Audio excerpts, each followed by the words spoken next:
nit sooy wut dara je pense que da nga fay def dara moo tax Binta bi mu ñëwee wax ñu ne kat ñun yow dañoo bokk gis-gis bokk vision ndax jigéen boo koy jàppale da nga koy capacité jigéen mooy mu am doole te bala muy am doole da nga koy former moo tax seen formation bi ngeen def am solo sa collaboratrice bi wax na ko Adja Khoudia je pense que wax ji mu fi wax dégg nañ ko ndax waxi conviction la waxu abnégation la ndax liggéey dafa am solo li naan le travail nous éloigne du vice de l'ennui et du besoin et je pense que ni jigéen ñi toog nañ ñii jàng nañ amuñu diplôme ñii amuñu formation ñu ngi ci biir kër yi mais tey lii nga leen defal former leen capacité leen donc da leen di génne ci oisiveté donc jigéen ñi léegi du ñu toog ci seen kër rek na yàcc donc di leen xool même li ñuy utiliser seen kër dinañ ko mën a defal seen bopp ndax formation bi nga def transformation fruits et légumes transformation defar eau de javel defar savon donc yooyu ay jumtukaay yoo xamante ni la da ngeen koy soxla seen i kër mais aussi jumtukaay yoo xamante ne da ngeen koy am ngir liggéey am si ay activités génératrices de revenu donc maa ngi leen di féliciter di kontaan si yéen ndax lii ngeen def mooy développement man de ku may jàppale dama lay jàppale si développement may nit toujours jën jàngal ko nu muy nappee moom moo gën te tey loolu dama si ànd ak ay femmes yoo xamante ni si la nekk suba ngoon bu dégg bëccëg ku ma àndal rek xamal ni développement moo tax ma ànd ak ñoom ndaxte man kat sama vision mooy développer Thiès développer la commune de Thiès Est te loolu kenn mënu koo def nag te jaaroo si femme de valeur jaaroo si des femmes pleines de vertu yi nga xamante ni li leen ñor mooy liggéey li leen ñor mooy taxaw seen askan. donc moo tax bi may ñëw ànd naa ak une forte délégation avec des femmes de valeur je pense que ni Adja Fatmata Ndaw bi mu jëlee kàddu rassuré na seen plaidoyer li ngeen wax moom jël na engagement ni dina ko def foire bu amatee di ngeen ci bokk stand bu amatee mouvement Siggi Jotna dina ko financer mais également nañ leen jàppale ba ngeen am ay structure de financement yoo xamante ni li ngeen nekk dañ koy financer te loolu kat nous sommes rassurés ndax récemment le président Macky Sall mi nga xamante ni c'est le président de tous les Sénégalais ñun ñu partagé ak moom sa vision génn na wax ni ndaw ñi jigéen ñi dégg naa leen donc lancer ay structures de formation ay structures de financement pour que ndaw yi ak jigéen ñi mën cee gis seen bopp mais ndimbal na sa fekk loxol borom yéen ñu neex a dimbali nga leen mais li ngeen wax mooy ñu formaliser leen et ça c'est très important Adja Khoudia wax na ko dañ leen formaliser ngeen am këyit ba tey fi ñuy dem di financer jigéen ñi ngeen mën see bokk ndax réew mi ñëpp ko moom président Macky Sall lancé na alerte pour jigéen ñi ak ndaw ñi am leen seen i këyit yu wóor dem taxaw ñu former leen ba tey seen i produits mën a nekk ay produits yoo xamante ni dañ koy mën a exporter dans la sous-région mais également en Europe parce que lii ngeen yor du lu ndaw ñëpp moom la ñuy wut récemment dama voyagé demoon Arabie Saoudite bi ma demee naar bi benn policier naar ñu ngi waxtaan mu bëggoon si moom dara ñuy naxante mu ne ma ndax seen dëkk am na mango donc ma xam ne ñun suñu produit ñuy am mu ngi fii di yàqu mango bi mu ngi fii di yàqu mais tey li ngeen def transformer ko conserver ko je pense que seen produit yi étrangers yi soxla nañ ko donc continuer seen liggéey leen boole ak partenaires sûrs ba li ngeen di def ngeen koy mën a exporter mu mën a génn dëkk bi ndaxte mango bi ñu ngi koy consommer mais am na lu bëri loo xamante ni mu ngi yàqu parce que amuñu ay conservation mais aussi mënuñu ko transformer mais li ngeen def mooy développer réew man nag développement laa gëm Thiès laa gëm moo tax ma taxaw engagé wu ngir taxaw nag laaj bokk ci instance de décision locale yi parce que nit kat sooy wut ay jumtuwaay ngir liggéey da nga war a être légitime askan bi ñoo la war a dénk ndax sunu localité yii askan bi ñoo ko moom budget ya fay nekk askan bi ñooy cotiser seeni taxes ak seeni impôt pour jox ko maire yi mais la ñuy jox maire yi du pour ñoom wax ngeen ko ne seen koñ bi amul ay égout koñ bi amul éclairage public koñ bi amul assainissement am na insalubrité mais loolu rôle kan la c'est le rôle du maire te loolu dafa bokk ci les compétences transférées donc maire bi dañ ko jox ab jumtuwaay pour mu defar gox-goxaan yi te nag Thiès Est nag yamul rek instant wala mu yem Aiglon wala mu yem Bayal Xuja Bajaay donc zone yi ñu ko délimité yëpp fa lañ bokk dañu war a gis seen bopp mais nit ñi nag bu ñu la falee te gisuñu seen bopp am na droit def changement ñun nag suñu objectif suñu mission mooy créer cette rupture la nga xamante ni moo doon am mu jeex il faut une alternance générationnelle mais également il faut un changement et ce changement je pense que ni Ablaye Dieye du mouvement Siggi Jotna incarne ce changement pour développer la ville de Thiès particulièrement la commune de Thiès Est donc ñu leen ñaax rek ngeen xam ni Binta dégg nañ seen wax continuer leen ci liggéey bi parce que kenn ku ngeen formé rek permettre nga ko mu formé waat keneen ak keneen lii na continuer ndaxte man gëm naa li ngeen di def ndax lii mooy politique de développement su ma fi fekkoon ay sabar ak ay yuuxu dama naan ñii kat folklore rek dañuy def mais lii mooy liggéey donc continuer leen ci liggéey bi ànd ak man ci vision bi ma am mais nit ki nag booy ànd ak moom ngir mu am fu mu taxaw da ngeen di xam ni am na arme sànq soxna si wax na ko mooy carte d'identité mën nga am carte d'identité sax te doo am carte électeur donc ñi nga xamante ni yor nañ seen carte d'identité wala amuñu ko nañ xam ni liste yi day ubbi le 15 juin ba le 15 juillet donc Binta vous avez un devoir d'accompagner les femmes d'accompagner la jeunesse pour que ñu mën a matérialiser ànd bi au soir des élections locales mën a porter votre candidat parce que man néew ma candidat la ba léegi je n'ai jamais réclamé ma candidature parce que maa ngi ci dans la coalition Benno Bokk Yaakaar mais yéen a ko wax te bu ko waxee je ne reculerai jamais li askan bi bëgg moom laa bëgg parce que askan bi ñooy tànn ñooy xool ki nga xamante ni moo leen doy ñu teg ko tey bu ngeen jàppee ni Ablaye Dieye mooy gën ci yéen te jàpp naa ni yéene bi ma am ci Thiès te dépassé na sax Thiès moo tax bu ngeen waxee ni président Ablaye Dieye mooy seen candidat du mën dul ànd seeg yéen ànd ñu liggéey ndax ñu mën a am ndam donc maa ngi sant bu baax di gërëm ñëpp la jeunesse soyez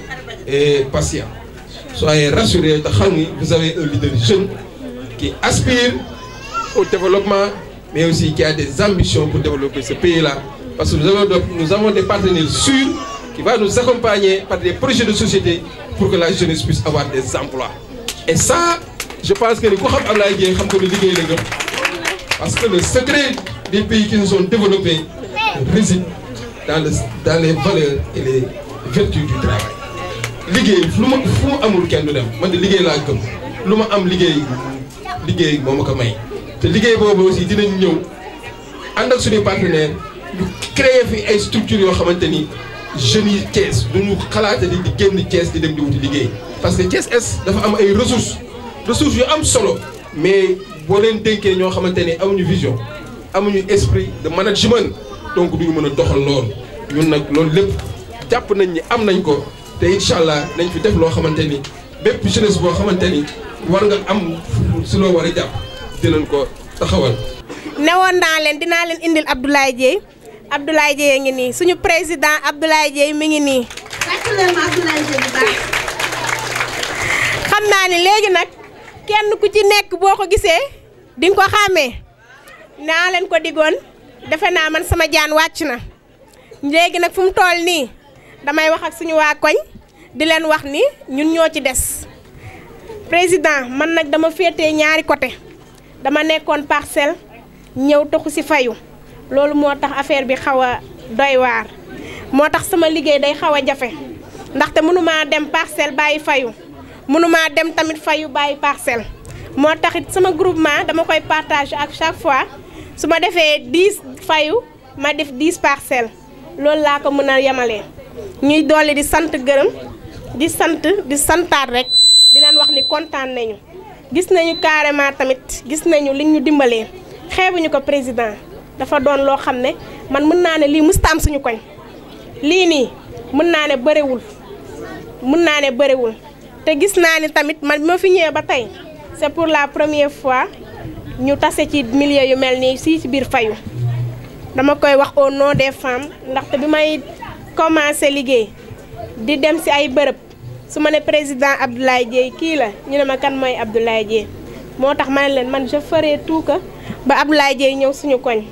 tey jii nag defe naa man sama jaan wàcc na groupement baa ngi nii ñuy ñaan am nañu ay jeunes y a des jeunes garçons tey jii dañoo am tournoi avec des villages c'est pour cela ñu xaw a guddee ndax ñoo ngi may woo ma ne leen président départ na kon doo leen ko fi mën a fekk wala boo leen ko fekkee ngeen xam ne mooy noonu loolu moo waral jeunes garçons yi on les a pas vus loolu moo tax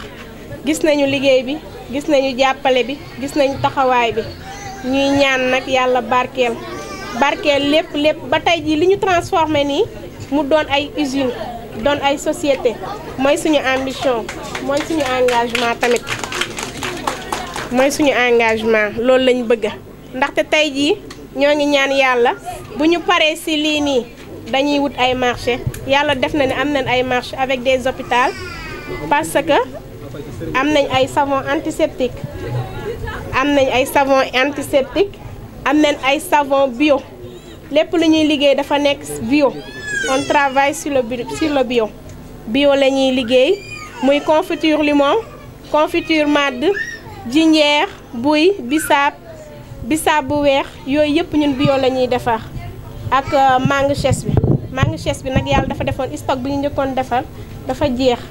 deuxième stock bi dama ko boole ci troisième groupe ak quatrième groupe ndaxte desee nañu 5 groupes yoo xam ne war nañ leen former waaw loolu yëpp mu doon suñuy engagement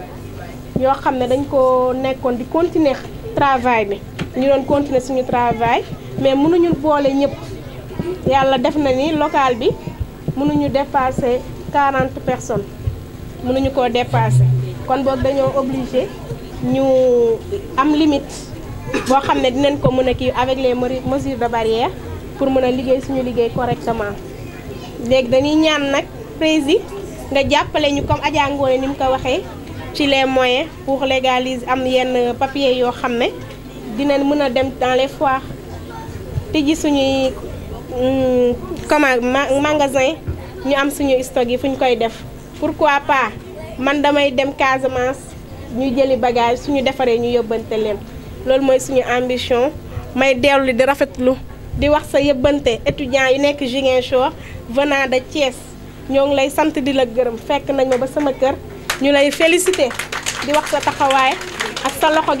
bi nga dem fekk leen ba Ziguinchor di leen dimbale wan nañ ma ko wax nañ ma ko ma àggee la ko ndaxte yëbbante àq la li ci des nag may sant di gërëm rek di wax ak mouvement Siggi jot na ñun ay ndaw lañu fekk nañ fi ay mag ñuy ñaan mag ñooñu ñu fi fekk ñu jiital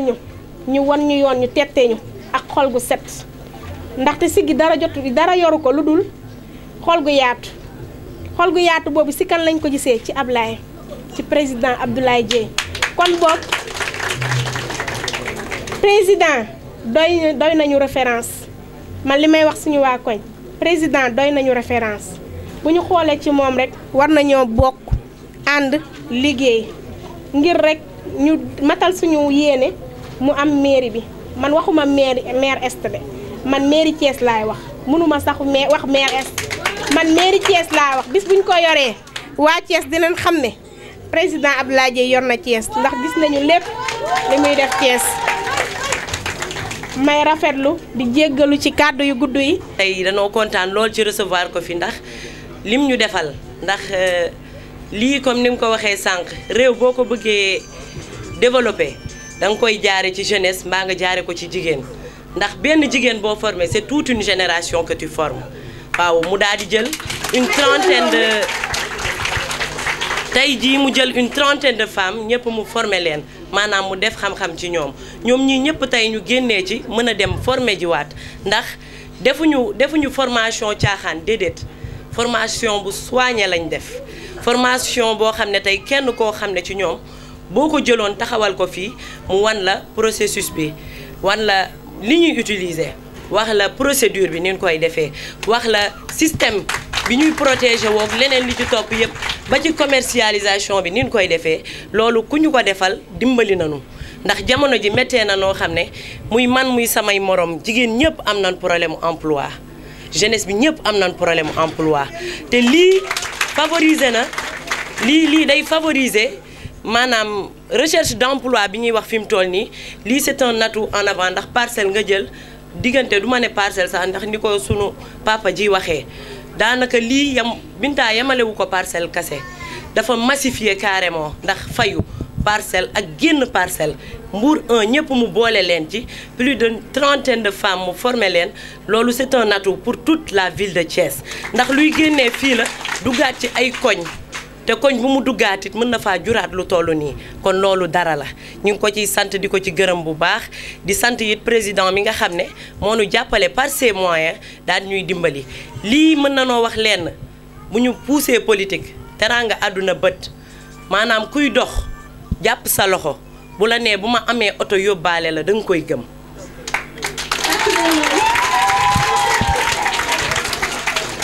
Il a utilisé ses propres moyens